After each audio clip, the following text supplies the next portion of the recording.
Kenapa tuh? Kita baca berita apa nggak sebenarnya? Apa yang dibaca tuh? Nih dulu, bro. PHK. Ini dari berita dari Kompas nih ya. PHK pabrik tekstil. Pabrik tekstil rumahkan 11 buruh. 11.000. 11.000 buruh. Oke, baca berarti? Baca dong. Sritex kan? Sritex, Ya. Sritex. Sritex. Sampai tutup kan itu akhirnya? Bukan tutup Iya, ya? tutup. Tutup Tapi kan kan? sekarang kasusnya dia korup tuh. Apa itu cuma ini aja, masking aja, masking. Ya sebenarnya iya dan tidak sih. Nah, terus selain itu, soal lebih dalam, selain itu, unicorn. Ah, Potong 30% staff. Ya di sini mungkin startup lah. Startup bahasanya startup. Potong 30% staff. Itu- Rata-rata teman-teman beli gimana? paling banyak. Banyak teman-teman aja yang efisiensi nggak cuma itu, Cuk. Di luar juga sama kayak Bedrock gitu kan. Ya, Fed. di tempatku bukan efisiensi ya, karena baru ya. Tapi bukan pengurangan karena efisiensi. Efisiensinya tidak menambah. Optimalisasi namanya. Optimalisasi ya. Ya apa Jadi, yang sudah tapi, ada ya, usahanya di expand, Betul, job desk di-expand. di expand betul. gitu kan. Jadi satu orang handle 3 job desk Iya, dia bersamaan. optimalisasi. Terus kayak ngingetin ini aja kayak zaman Covid tuh loh. Ah, Ngingetin kayak zaman Covid banyak layoff, banyak ya. perusahaan yang Padahal sekarang nggak ada pandemi ya. Nggak Tapi ada kenapa pandemi. banyak layoff gitu tapi ya? baru ada kemarin kan surat edaran dari Menkes lagi, Covid lagi, tapi kita biasa aja. Biasanya sudah terlatih. Sudah terlatih. Karena bakteri itu tidak ada.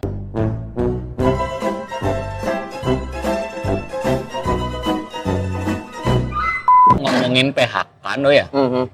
Kenapa sih kita sekarang jadi kayak dejavu gitu kan? Ya, balik ke zaman Covid lah. 2020 Sepi, gitu.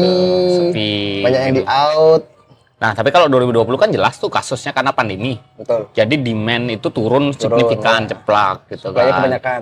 Nah, supply-nya kan tetap steady itu. Turunnya supply itu tidak sebanding dengan turunnya demand Demand, ya. gitu. Demand-nya tuh supply-nya itu nggak, akhirnya supply-nya terpaksa harus menurunkan diri kan. Betul. Ke layoff. Nah, sekarang kan nggak ada pandemi nih.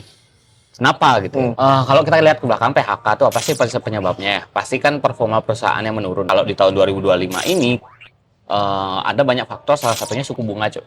BI rate, the Fed Iya, bunganya rate. naik ya. Suku bunga naik. Jadi Enak dong kalau deposito. enak deposito. Nah, karena banyak orang yang mikir dibanding Ya, karena kita benar mikir, apa aku alihkan aja ke sana ya? iya, secara simple Iya itu dong. yang dipikirkan investor. Iya. Jadi instead of dia nginvest, Nah, mending dia deposito depositoin uangnya. karena annualnya udah pasti. Manualnya sudah pasti. Angkanya besar. Bener. Nah, akhirnya kan capital turun tuh. Iya. Capital turun, OPEX harus dipangkas dong yang tadinya. Ya, ya, Pak. Yang tadinya kita dikasih capital itu jadinya dipangkas. Nah, tapi kalau kita lihat outlook-nya secara garis besar lagi, itu kan banyak kalau yang main capital kayak gitu banyak relevansinya kayak lebih terlihat di startup. Padahal sebenarnya Iya, nggak cuma startup aja. Oh, banyak kok yang yang konvensional juga. Betul, apalagi perusahaan padat karya dan padat modal. Betul. Contohnya yang padat karya itu kan tekstil yang tadi Tekstil, retail. ya, street tekstil. Nah, kalau tekstil itu penyebabnya bukan BI rate, Tapi governmental pengaruh. regulation. Kebijakan negara kita yang ternyata terlalu kompleks dibandingkan dengan negara komunisme kayak Vietnam. Oke. Simpelnya gini deh, sekarang itu kalau yang padat karya kan yang nggak perlu buruh banyak tuh, Ya, UMK kan naik, betul. otomatis OPEX kan naik nih. Betul. Nah, sedangkan di negara tetangga itu stabil, Oke. plus kalau dia mau ngurus izin gampang, satu pintu. Bener loh, satu Kalau di pintunya. sini buka usaha, Nah, dia mampir ke viral itu kan. kantor A, dioper ke kantor B. Kantor B bilang, nggak tahu saya ke kantor A coba gimana. Perbandingannya itu bisa 1:4 gitu. Jadi Iya, iya. 1 bulan ngurus sana sama dengan 4 bulan di kita. Betul. Otomatis kan sekarang Males. coy orang investnya ke Indonesia gitu. Nah, otomatis karena kadung udah buat produksi di sana, otomatis kan ngambil barangnya di sana dong. Betul. Demand-nya pindah ke Vietnam. Vietnam. Yang tadinya supply-nya besar di Indonesia hilang, bubar. Ya, walaupun Oke, memang itu ada kasus-kasus lain ya kalau Sritex itu ya kan karena pinjaman Diduganya, dulu diduga pinjaman. Nah, Nah, terus aku sebelum lanjut, aku mikir gini, kalau misalkan solusinya selain layoff, kalau cuma penurunan gaji lah misalnya gitu, itu pengaruhnya gede nggak? Kayaknya kalau nggak salah, kita dulu pernah ngerasain itu dulu. Kita ya kan? ya kalau kita berkaca di 2022 dulu ya pada saat tech winter awal-awal itu salah satu opsi. Tapi Kak, apakah cukup? Nah, itu udah pertanyaannya. Apakah cukup? Ya kalau sampai layoff-nya masif berarti nggak cukup. Oke, kalau sampai tindakan layoff berarti efisiensi pengurangan gaji itu udah bukan masuk Udah pilihan. signifikan harus gitu. Terutama sekarang kan optimasi penggunaan teknologi.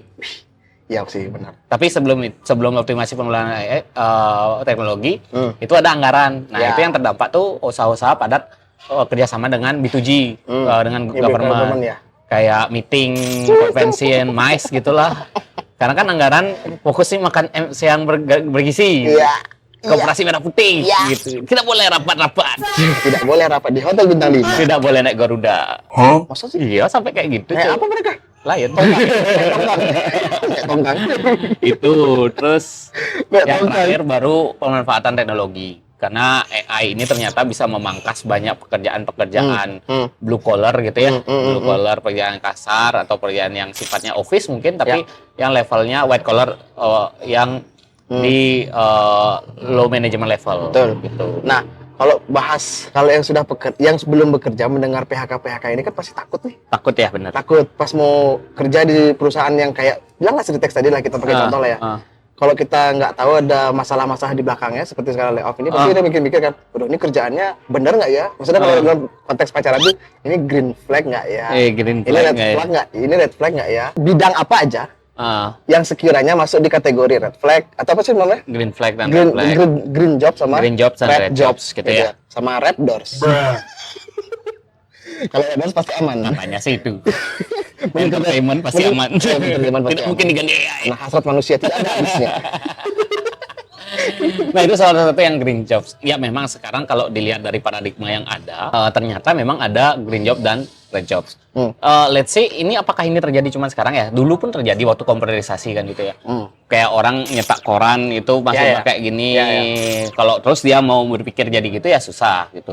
Bahkan Timothy Ronald bilang bahkan akan ada society atau kelas sosial yang tidak dibutuhkan.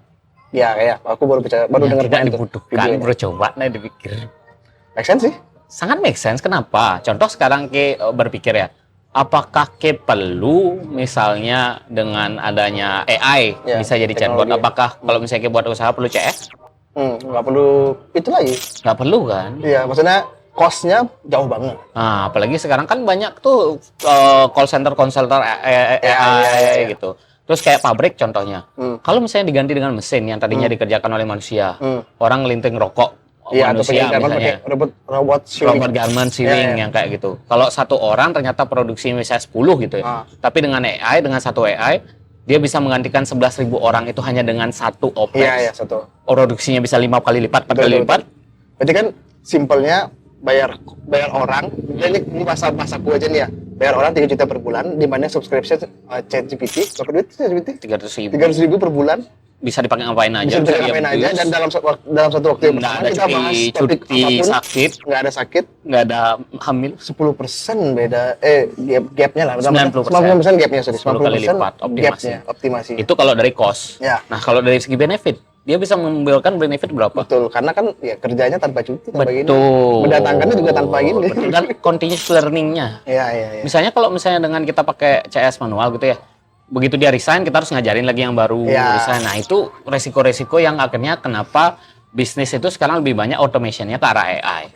Nah, dengan adanya itu, pasti dong ada cluster-cluster yang menjadi green jobs dan juga red jobs. Betul. Bagi orang-orang yang belum menentukan karir gitu ya. Betul. Kalau orang mau lulus menentukan karirnya kemana, ya ataupun masih SMA gitu mau menentukan karirnya kemana, lebih cenderung kalau mau take the risk ya ambil the right jobs gitu ya. Nah, karena kita di Bali, pariwisata gimana? Itu termasuk di mana? Apakah dia masih gray area? Gini, kalau tadi aku sebutin dulu ya yang green jobs ya. Pertama healthcare. Oh iya, itu green, masih. Itu masih green ya. Psikologi yang kayak gitu. Maksudnya simpel-simpel kayak perawat masih itu masih oke, tidak akan tergantikan. Berarti di dunia kesehatan masih oke. Masih oke. Pun ke teknologi itu ada, tetap butuh sentuhan manusia. Hospitality salah satunya sebenarnya yang green. Oke. Kenapa? Karena kalau di leisure kan hospitality itu hotel itu ada dua nih, bisnis dan leisure. Ya. Kalau di bisnis mungkin akan tergantikan dengan AI karena yang dituntut itu kecepatan. Betul. Tapi kalau di leisure yang dituntut itu kan experience. Betul, experience. Keramah tamahan, hospitality. Jadi itu masih green. Cuman hospitality ini sangat bergantung sekali dengan yang tadi aku bilang, kondisi global dan juga kondisi government. Betul. Karena baseline-nya biasanya hotel itu berarti faktor X masih banyak. Faktor X-nya masih banyak. Oke. Tapi apakah layak untuk meniti karir di sana? Sangat layak tetap karena masih green. Oke. At the end orang-orang yang stres dengan dunia pekerjaan akan pingin dilayani oleh manusia juga. Terus kalau kayak dunia aku nih, retail. Gimana? Di retail beberapa pekerjaan yang nggak mungkin digantikan atau sulit digantikan dengan AI itu adalah B2B gininya, B2B sales-nya. Oke. B2B sales-nya, negotiation. Berarti saya tidak akan tergantikan. Bisa jadi. Saya aman. Masa AI disuruh ngajak entertain orang? Hah? Jangan ngomong entertain di sini. Misalkan kan gitu ya. Tapi B2B sales masih dalam green jobs gitu. Tapi production itu bisa digantikan. itu bisa digantikan. Iya sih, gitu. benar sih. Jadi benar-benar sekarang itu dengan adoption AI itu ya kita harus mikir-mikir lah mau membawa karir kita gimana. Berarti yang top 2 adalah healthcare sama B2B lah, bagian yang B2B sales. B2B sales tuh masih. Oke. Yang ketiga tuh pariwisata, cuman ya ada banyak X faktor lagi. Ada banyak harus faktor harus dibedah gitu. Bedah lagi ya. Nah, yang red selain doors. yang pasti banget red selain doors adalah blue collar, pekerja pabrik gitu. Pekerjaannya kita akan lama pekerja kasar kan gitu ya, pekerja pada kutip pekerja lapangan gitu ya. Karena semakin kerjaanmu itu bisa di-automation kan dengan AI ya, semakin kamu tidak diperlukan. Pun kamu bisa bergeser menjadi the human that in the loop. Karena kan tetap perlu human nih untuk ngajarin si AI-nya ini. Tapi kan perbandingannya 11.000 banding 1. Ya. Karena satu orang bisa ngoperate sekali prom, istilahnya kalau di JTP satu kali prom bisa untuk banyak hal. Benar, atau 11.000 banding 10. Nah, itu. Kalau di startup. Kalau startup yang produknya tech kayak beli deh. Yang banyak aku automation itu justru analyze mid level manager. Manajerial level manager. Karena sekarang basically yang C level atau yang VP level itu bisa menganalize sendiri dengan ChatGPT gitu ya. Yang dibutuhkan hanya di lead level. Di mana lead level itu sebenarnya fungsinya itu memastikan tim bekerja dengan benar. Tapi sebelum tapi sedikit tentang ChatGPT ini sebelum kita lanjut nanti ke episode ChatGPT yang AI. Kayak AI yang full ya. Banyak orang yang masih mempertanyakan seberapa legit, seberapa valid data yang disajikan sama ChatGPT. Nah, kita berdua kan bahkan konten ini pun bahkan channel ini pun tidak lepas dari bantuan AI ya kan? Iya, kalau dulu kan bayangin kita ngedit sendiri. Iya sih. Ya, sekarang kita ngedit cuman dalam artian AI udah banyak ngasih insight gitu. Terus ya kalau menurut Bli caranya sedikit aja. Caranya kita tahu ini legit atau enggak, kan takutnya orang pada namanya di internet apa kan ada orang gitu. Apa aja bisa ditampilkan di internet. Gimana sih? Gini ya. Jadi konsep penggunaan AI itu kadang orang salah kira. Apapun yang disajikan itu pasti benar.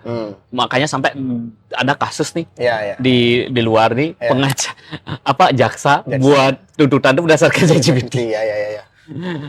Oke. Nah, menurutku konsep sebenarnya dari penggunaan AI di fase sekarang ini adalah sebagai automation dari sebuah proses. Jadi analisanya dilakukan dia, validator akhirnya tetap kita. Kalau kurang-kurang kita harus tetap ngajarin gitu. Berarti ya pintar-pintar lah bertanya. Pintar-pintar bertanya dan pintar-pintar validasi. Knowledge-nya juga. Aku sering pakai ChatGPT itu untuk belajar dulu, baru aku suruh dia buat, baru aku validasi. Berarti validasinya tetap di kita. Gitu. Jadi ChatGPT itu membantu kita berpikir aja. Membantu kita berpikir, mempercepat proses kita berpikir. Asal pertanyaannya betul. Kalau nanya apakah Red Doors itu wajib didatangi oleh 18 tahun ya Anda bodoh. Nah, balik lagi ke PHK nih.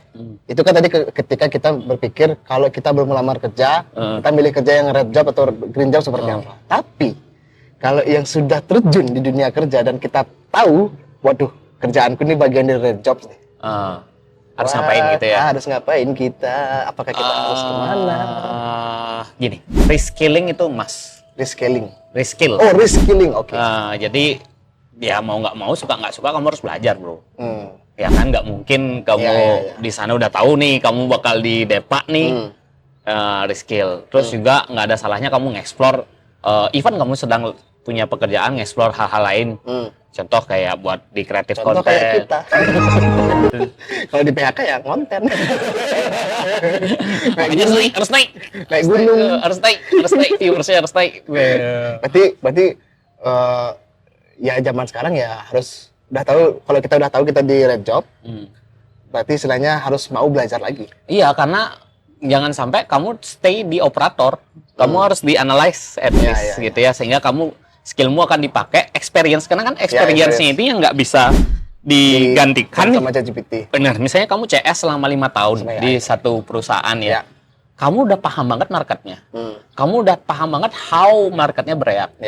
Nah, kalau misalnya kamu hanya jawab pertanyaannya aja, maka kamu akan digantikannya Tapi kalau kamu menjadi analyze-nya, kamu yang membuat framework bagaimana AI itu bekerja, maka yang tadinya kamu dibayar sebagai entry level bisa jadi principal level gitu loh. Jadi AI itu dibangun atas experience-mu. Berarti gitu. Caranya kalau misalkan sudah tahu dari kita udah ada di red job, ya pelajari perkembangannya, reskilling ya namanya. Reskilling lagi.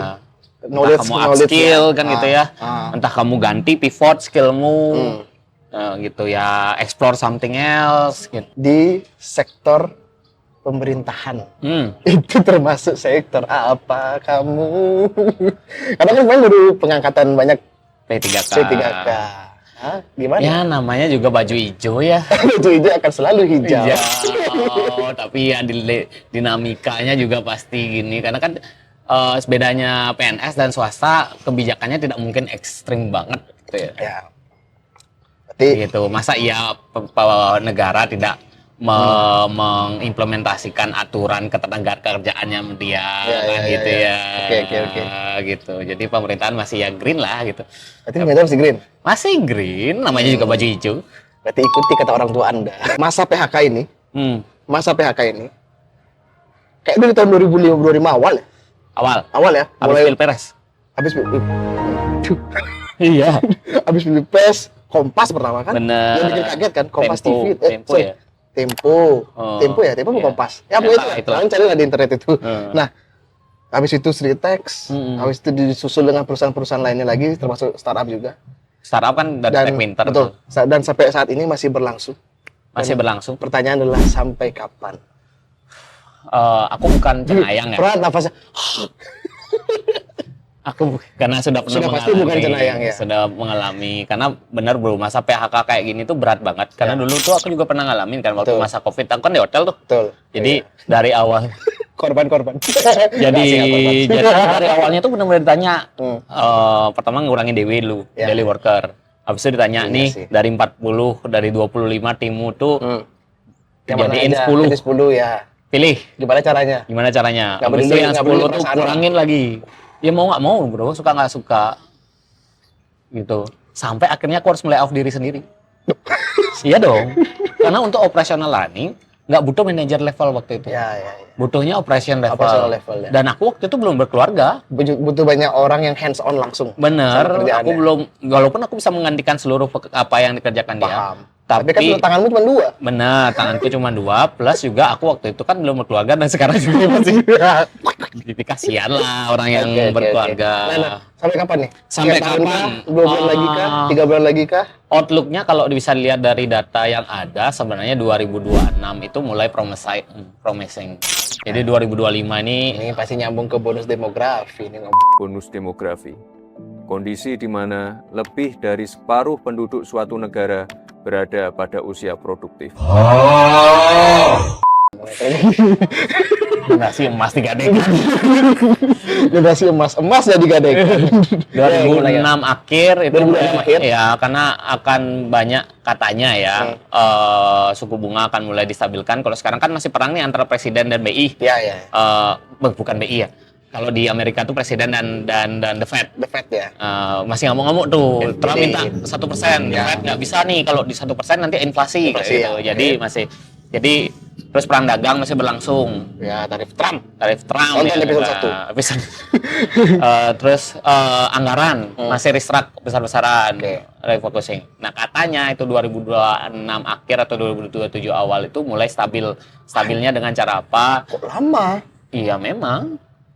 Terus kita nganggur. Ya kan karena udah mulai adaptasi kan Oke. gitu. Nah, terus pengembangan teknologi juga sudah mulai di fase yang orang-orang beradaptasi. Iya. Jadi 2007 awal itu seharusnya banyak insentif katanya terhadap perusahaan-perusahaan yang padat karya.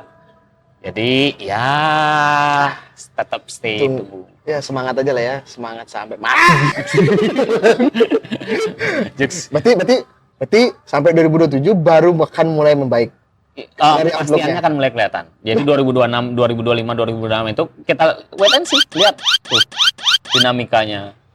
Apakah program pemerintah berhasil, apakah suku bunga turun, apakah perang dagang beningin, apakah kebijakan kita berhasil dipangkas. Karena kan sekarang juga lagi kebijakan lagi di utak-atik itu TKDN lagi di review kembali, mengembalikan pabrik ke sini. Jadi ya 2027 bisa bilang. Udah lapuk kita, bro. 2007 udah kaya jadi YouTuber kita. Berarti kan kalau sampai 2027 nunggu ya berarti ya kerjaan hilang. Masa depan kabur. Pemerintah senyum-senyum. Gak gitu juga. Jangan khawatir. Gak Kita kan gitu generasi juga emas. kali. Tapi emasnya digadaikan nggak seberapa harganya. Cemas. Gadain aja semua masih, bro. Jual-jual, bro. Cemas. Nah, terakhir nih, mending usaha. Iya. Mending usaha. Semua usaha siapa yang beli? Pemerintah.